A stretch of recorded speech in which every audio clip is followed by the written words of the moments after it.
Hello friends, welcome back to my BR Bangla YouTube channel. প্রত্যেক দিনের মতো আমি আবারও আপনাদের সামনে আর একটা অজানা রহস্যের ইন্টারেস্টিং ভিডিও নিয়ে চলে এসেছি। 5G network.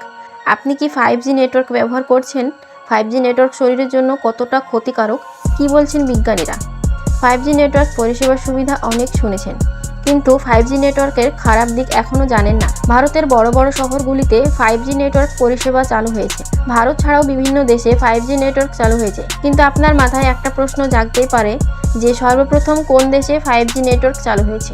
উত্তরটা যদি আপনার জানা থাকে তাহলে অবশ্যই কমেন্ট বক্সে কমেন্ট করে জানাবেন। এয়ারটেল কোম্পানি ভারতের 8টি বড় শহরে 5G নেটওয়ার্ক পরিষেবা চালু করেছে এবং জিও কোম্পানি 4টি বড় শহরে 5G নেটওয়ার্ক পরিষেবা চালু করেছে। আর 5G নেটওয়ার্ক চালু হওয়ার আগে পর্যন্ত টেলিকম কোম্পানিগুলি আমাদের 5G নেটওয়ার্ক ব্যবহার করলে কী কী পরিষেবা পাওয়া যাবে সেগুলি সম্পর্কে জানিয়েছে।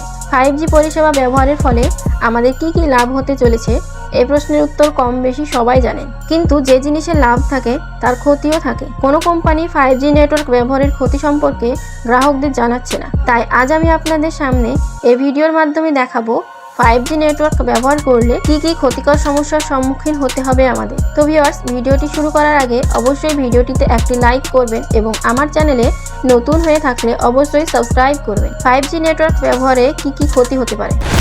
নাম্বার 1, স্বাস্থ্যগত প্রভাব। 5G নেটওয়ার্কে উচ্চ ফ্রিকোয়েন্সি রেডিও তরঙ্গ ব্যবহার করা হয়, যা কিছু গবেষণায় স্বাস্থ্য ঝুঁকি হিসেবে চিহ্নিত করা হয়েছে। এই রেডিও তরঙ্গগুলো দীর্ঘমেয়াদী এক্সপোজারের ফলে ক্যান্সার, সেলুলার স্ট্রেস, জেনেটিক ক্ষতি এবং প্রজনন সমস্যা হতে পারে বলে ধারণা করা হয়। নাম্বার 2, প্রাণী জগতের প্রভাব। 5G নেটওয়ার্কের রেডিও ফ্রিকোয়েন্সি তরঙ্গগুলি পশু এবং পাখির জন্য ক্ষতিকর হতে পারে।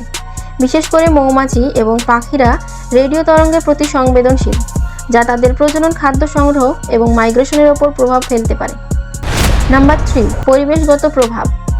5G নেটওয়ার্ক কার্যকারী করার জন্য প্রচুর সংখ্যক ছোট সেল টাওয়ার স্থাপন করতে হবে। এই কারণে গাছপালা কেটে ফেলা এবং প্রাকৃতিক স্থান নষ্ট হওয়ার সম্ভাবনা থাকে, যা পরিবেশের নেতিবাচক প্রভাব ফেলতে পারে। নাম্বার 4, মানসিক স্বাস্থ্য। কিছু গবেষণায় দেখা হয়েছে যে উচ্চ ফ্রিকোয়েন্সি রেডিও তরঙ্গের সঙ্গে দীর্ঘমেয়াদী এক্সপোজার মানুষের মানসিক স্বাস্থ্যের ওপর নেতিবাচক প্রভাব ফেলতে পারে, যেমন মাথা ব্যথা, ঘুমের সমস্যা এবং মানসিক চাপ বৃদ্ধি পেতে পারে। এছাড়াও আরও অনেক ধরনের ক্ষতিকর প্রভাব রয়েছে। যদিও এই বিষয়গুলি নিয়ে গবেষণা এখনও চলছে, এর চূড়ান্ত প্রমাণ পাওয়া যায়নি, তবুও সতর্কতার সাথে 5G প্রযুক্তি ব্যবহার করা উচিত এবং আরও গবেষণার প্রয়োজন রয়েছে। তো ভিউয়ার্স, আপনি যদি 5G নেটওয়ার্ক চালু হওয়ার পক্ষে থাকেন তাহলে অবশ্যই কমেন্ট বক্সে কমেন্ট করে জানাবেন এবং ভিডিওটি ভালো লাগলে অবশ্যই একটা লাইক করে চ্যানেলটিকে সাবস্ক্রাইব করে রাখবেন। ধন্যবাদ।